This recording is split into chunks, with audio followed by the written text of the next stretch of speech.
For over 50 years, the savage killer behind the notorious 1947 Black Dahlia murder eluded police. The Black Dahlia case photos were grainy and unclear in 1947, but AI enhancement has brought shocking new details to light. Detectives now see marks they never noticed before. The way her body was positioned wasn't random. It required medical training and advanced surgical skills. The cuts were too clean, too precise, and the positioning too perfect. Only someone with years of training could do this. When investigators compared the enhanced images to medical textbooks from the 1930s, they found an exact match, and it was someone the police may have protected. Elizabeth Short was born on July 29, 1924, in Hyde Park, Massachusetts. Her family looked normal from the outside. Her father, Cleo, made good money building miniature golf courses during the 1920s. At that time, those little courses were booming across America, and people loved them. It seemed like her family had it all. But things changed fast. In 1929, when Elizabeth was only 5, the stock market crashed and Cleo lost everything. A year later, something even darker happened. In 1930, Cleo drove to the Charlestown Bridge and left his car there, making it look like he had jumped off and killed himself. He didn't.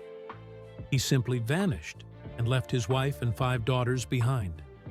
For years, they believed he was dead. They held what they thought was his funeral. But Cleo was alive in California, starting over like none of them mattered. When he finally wrote to them, Elizabeth's mother, Phoebe, refused to take him back. But little Elizabeth never let go. She kept writing him letters, like she still wanted his love or maybe his help someday. That moment changed her forever. She never really recovered from that kind of betrayal. Her childhood didn't get easier. She had serious breathing problems. Asthma and bronchitis made winters in Massachusetts almost deadly. At just 15, doctors cut into her lungs to help her breathe. That surgery left scars that stayed on her body for life. In 1940, when she was 16, doctors finally told her she couldn't survive in the cold. She had to leave. That's when she started spending winters in Miami with family friends. She never went back to school. That sickness shaped everything. It made her look fragile, almost ghost-like. But it also gave her a dreamy look people never forgot. She was always escaping something: illness, pain, cold, or the past. Back in Massachusetts, her mother Phoebe was working as a bookkeeper, trying to feed 5 daughters alone during the Great Depression. They left their home and squeezed into a small apartment in Medford. Elizabeth went to Medford High School, where classmates called her Medford High's Deanna Durbin. Deanna was a famous actress then, and Elizabeth clung to that nickname like it meant she could be someone else. Her high school autograph book is filled with those messages. She didn't just watch movies, she lived inside them. She would say she had movie auditions when she didn't. She imagined Hollywood like it could save her. In 1940, the same year she dropped out of school, she started working at a drugstore in Florida. Her friends called her Betty. But that store wasn't just a job. It became her mirror, her practice studio, her stage. She tried on different looks and styles. She wore long gloves and black suits and spent all her money on clothes instead of savings. That transformation, from sick girl to stunning young woman, wasn't about vanity. It was survival. People noticed her. She turned heads. Even before she got to Hollywood, she looked like she belonged in black and white film. Then came the shock that reopened her oldest wound. In December 1942, a letter arrived. It was from Cleo, her father, the man who faked his suicide 13 years earlier. He was alive, living in Vallejo, California, and working at the Mare Island Naval Shipyard. Elizabeth, now 18, went to join him. She must have hoped it would fix everything, It didn't. He didn't want a daughter. He wanted a maid. He expected her to clean and cook while he worked. But Elizabeth had already lived on her own. She wasn't that kind of girl anymore. She stayed up late. She dated. She dreamed. Cleo didn't like that. He called her lazy and kicked her out just a few weeks later, in January 1943. Once again, she was alone. That was the final break. Elizabeth was homeless. She had no job, no savings, and nowhere stable to stay. She began living in other people's homes, always temporarily. A family once found her sleeping in a movie theater and let her stay for a while. But even they eventually asked her to leave. Her habits were messy. She wasn't what they expected. So she kept drifting. She used her beauty to survive. Meals, beds, favors. Everything depended on how well she could charm someone. But behind the pretty face was a girl who had been abandoned again and again, and now she didn't know where she belonged. On January 29, 1943, she arrived at Camp Cook, a military base near Lompoc, and took a cashier job at the PX. The woman in charge, Inez Keeling, said Elizabeth was shy but stunning. Her blue eyes and curvy figure made the soldiers fall in love. In February, she was voted Camp Cutie of the Week, and her photo ran in the base paper. But that didn't last either. She left after just a few weeks. Rumors said a sergeant she lived with had abused her. Once again, she ran. In September 1943, she was arrested in Santa Barbara for underage drinking. She was 19 and sitting in a bar when a policewoman arrested her. That's when the famous mugshot was taken, the one where she looked both defiant and broken. The officer who arrested her ended up feeling sorry for her and let her stay at her home for 9 days. When the authorities tried to send Elizabeth back to Massachusetts, she refused. She went to Florida instead. In 1945, Elizabeth Short was just 21 years old. She had no money, no steady place to live, and no clear path forward. But she had one thing people noticed right away: her face. So she turned to the only thing that gave her hope: pin-up photos. She showed up again and again for shoots with photographer Arthur James, wearing the same clothes each time. Sometimes she hadn't eaten. Sometimes she looked exhausted. But she smiled, posed, and tried to look like she belonged in Hollywood. James later said she never asked for money. She just wanted the photos to be seen by the right people. She hoped they would open doors. As time passed, the pictures became bolder. Not scandalous, but clearly more daring. Not because she wanted to, but because she had to. Because she was slipping, and she knew it. Years later, those same photos would be used as evidence after her death. But in 1945, they were just her last chance. She didn't have an agent. She didn't have connections. What she had was the Brown Derby. That famous restaurant with its curved roof had opened in 1929. By the time Elizabeth started hanging around in 1945, it was filled with producers, actors, and gossip columnists like Hedda Hopper and Luella Parsons. She would sit at the bar or find a seat in the dining area, often dressed as nicely as she could manage. But she rarely had money. Most of the time, a man she'd just met would pay for her meal. She was friendly, charming. People liked talking to her. But underneath, she was scared. Police later found 75 male names in her address book. Most of them she met at that restaurant. Some gave her food. Others let her sleep in their apartments. That was how she survived. Sometimes she was completely broke. Then suddenly, she'd have cash again. A former officer named Vince Carter said she never had a job but always found a way to get by. But that kind of life was fragile. One wrong step, one wrong person. That was all it would take. Then came the screen test, her biggest chance. her most painful moment. It happened in 1945, the same year she took the pinup photos. A major studio agreed to let her audition, but once she started, it fell apart fast. The directors didn't hold back. They told her she wasn't trained. Her voice was all wrong. Her acting felt flat. They said she didn't belong in front of the camera. She had no drama school on her record, no stage experience, just a high school dropout with a pretty face and a dream. After the rejection, everything changed. She became more withdrawn. She started drinking more. She spent more time with the kind of men who promised her things, but never delivered. Her confidence was gone. Her desperation grew stronger, and she became even more willing to trust the wrong people. Then came the rumors. Not just whispers, but full-blown headlines. People said she was an escort, that she sold herself to survive, that she lived a double life. But the truth didn't match the gossip. FBI investigations later proved there was no evidence she ever worked as a prostitute.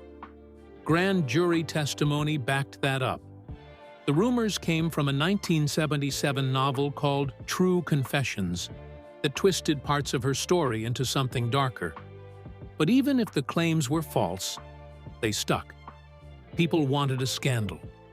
And Elizabeth, even in death, became the perfect target.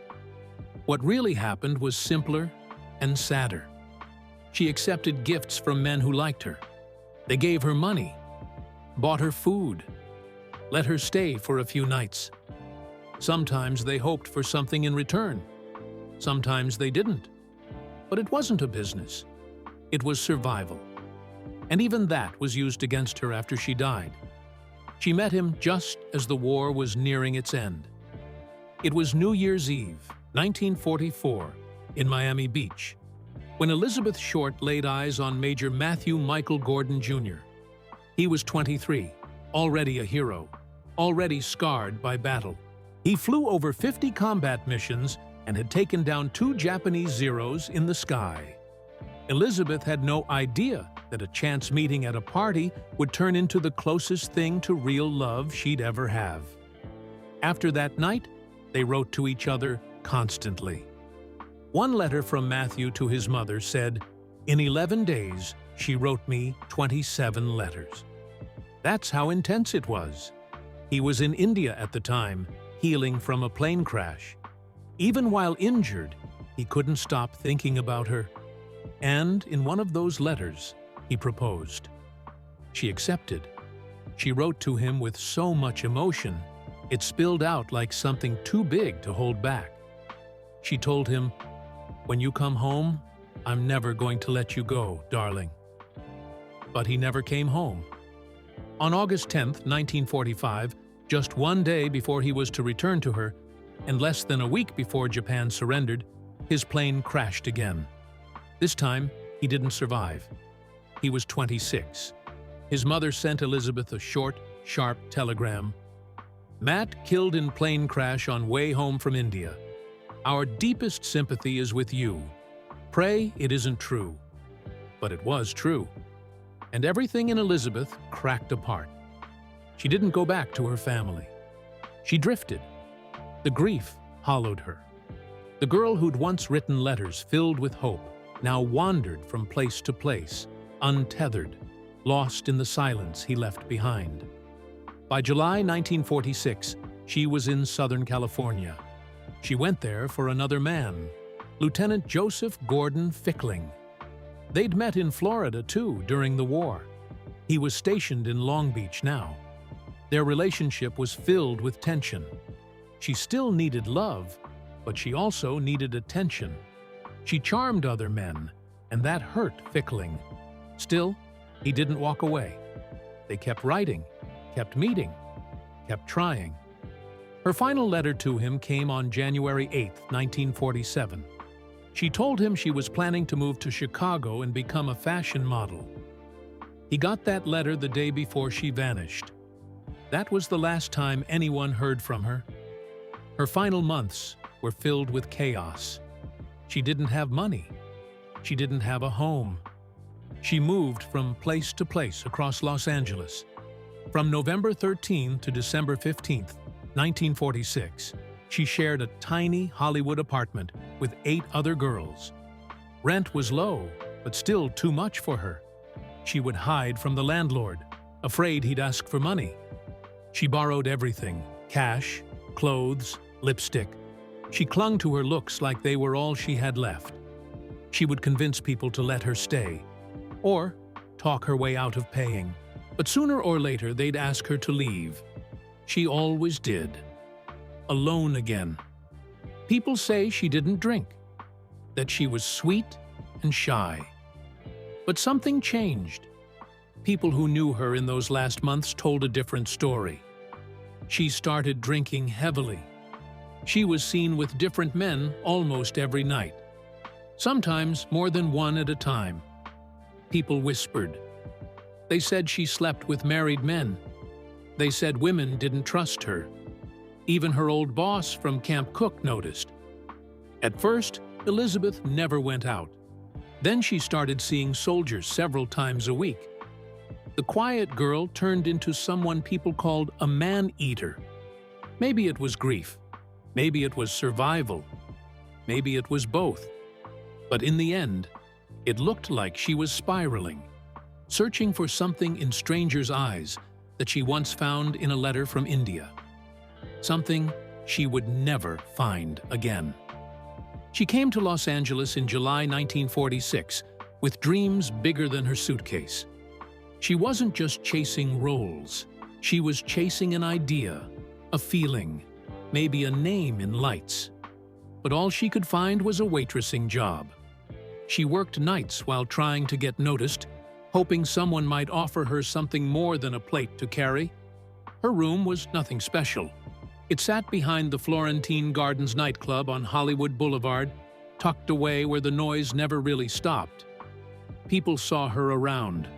Jack Egger, who was head usher at CBS Columbia Square Playhouse, swore he spotted her at least 20 times. Maybe she was studying the performers. Maybe she was hoping someone would study her. She never made demo tapes. She never signed modeling contracts in Chicago. On the evening of January 9, 1947, a young woman named Elizabeth Short was dropped off by her boyfriend outside the Grand Biltmore Hotel in Los Angeles. He was a married man named Robert Manley, only 25 years old. Elizabeth was dressed completely in black. Her coat was beige. Her handbag was 12 inches wide. It held her address book. She was seen making phone calls in the hotel lobby. She seemed nervous. At 6:30 p.m., hotel staff remembered how tense she looked. Someone claimed they saw her again later that night at a nearby cocktail bar. But after that, no one ever saw her alive again. 6 days passed. Then came the horror. On January 15, 1947, at around 10 in the morning, a mother was walking with her small daughter through an empty lot in Leimert Park. She saw something pale in the grass. She thought it was a mannequin, but when she got closer, her legs froze. The body lying there had been cut completely in half. There was no blood. The skin was ghostly white. The arms were raised above the head. The legs were spread. The lower body was exactly 1 foot away from the top half. The intestines had been removed and placed beneath the body. Someone had arranged everything carefully. She called the police. The world would never forget what they found. An autopsy was performed on January 22nd. The doctor's name was Frederick Newbar. What he discovered was terrifying. The killer had carved deep cuts on both sides of Elizabeth's mouth. They stretched all the way to her ears, giving her a twisted, smiling face. Flesh had been sliced from her thighs and chest. Inside her stomach, they found something that shocked everyone. It was full of human feces. That meant she was forced to swallow it before she died. The cause of death was a combination of blood loss and brain injuries. Her face had been slashed. Her skull had been hit hard. She had lost a quarter of her blood before dying. The rest was drained after. Her body had been washed with gasoline. The killer didn't just want to kill her. He wanted to erase every trace. People didn't even call her by her real name anymore. The newspapers gave her a nickname. They called her the Black Dahlia. It started when men at a Long Beach drugstore compared her to a film called The Blue Dahlia. She always wore black. Her hair was dyed black. Her skin was pale.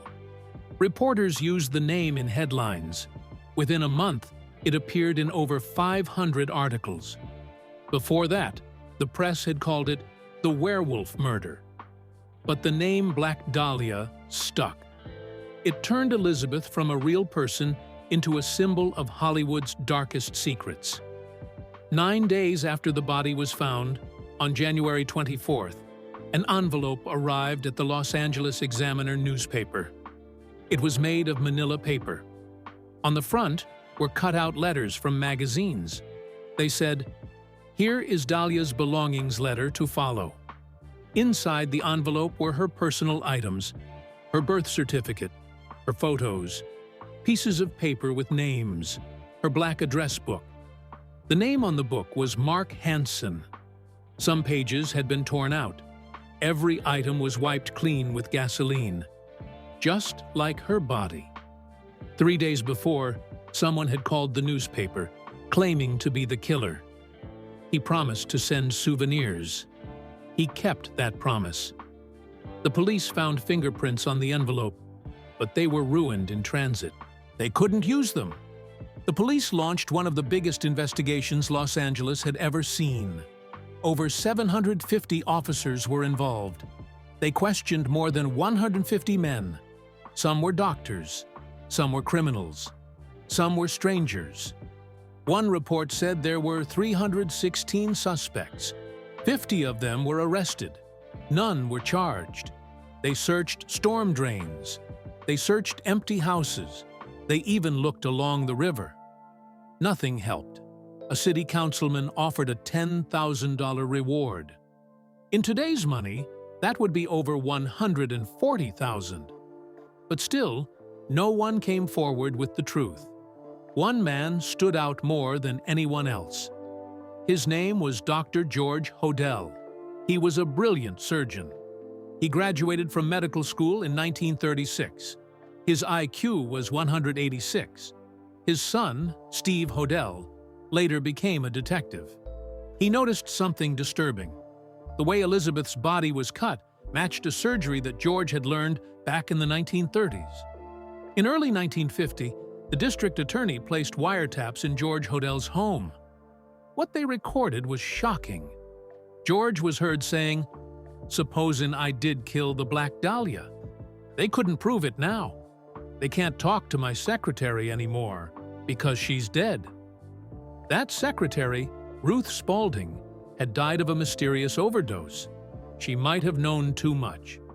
The DA confirmed that George knew Elizabeth, but he was never charged. As the case dragged on, people across the country began confessing. Over 60 people claimed they killed Elizabeth. 19 were officially logged. Some were women. One woman called the police and said, "I just stabbed a girl. I killed Elizabeth Short." The police didn't believe her. Another man said he had dated her in 1941, but she was only 16 and living on the East Coast at that time. Yet another man worked for a real estate company linked to a card found in her purse. None of their stories held up, but their lies wasted precious time. Then came something even darker. In 1949, a grand jury uncovered deep corruption inside the Los Angeles Police Department. They found out that top officers were taking money from crime bosses like Mickey Cohen. There was a prostitution ring bringing in thousands every day. The LAPD's Vice Squad was protecting it. One officer was getting paid $50 for every girl working. That's $56,000 a week in today's money. The scandal forced the police chief to resign on June 30th, 1949. Several officers were charged with perjury. The corruption poisoned everything. It had touched the Dahlia case, too. Evidence had gone missing. Witnesses were silenced. Detectives were blocked. A secret list of 22 possible suspects had been made by the DA. George Hodel was on that list, but there was still more. Some believed that people in Hollywood helped cover up the truth. Elizabeth had known men in the film industry. Mark Hansen, who owned the address book, was one of them. Some said he got tired of her asking for money. Some said he wasn't the only one. Maybe someone powerful had wanted her gone. Maybe the killer had used his medical knowledge to hide behind the glamour of Hollywood. Maybe someone with connections to the police made sure the investigation went nowhere.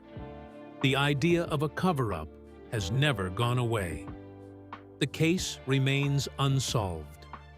Years later, modern investigators returned to the crime scene. They used enhanced photos. They noticed strange marks in the ground near where her body was placed. Her arms had been bent into perfect angles. Her legs were spread evenly. Not a single drop of blood was found. She had been killed somewhere else. The FBI identified her in just 56 minutes using a photo transmission machine called sound photo. One of the doctors said, "Whoever did this surgical procedure was a very fine surgeon." The scene hadn't been left to chance. It had been arranged. It was meant to be found. In 2006, a film called The Black Dahlia was released. It starred Scarlett Johansson. The director was Brian De Palma. The movie cost $50 million to make. It earned just under that amount. The failure ended De Palma's ties with major studios. The story was based on a novel by James Ellroy. His own mother had been murdered. The book felt so real that some readers forgot it was fiction. The movie was nominated for an Oscar in cinematography. But it couldn't bring justice. Elizabeth's family never stopped hurting. Her mother didn't believe she was dead at first. When the press published private letters from Elizabeth's boyfriends, it only made the pain worse.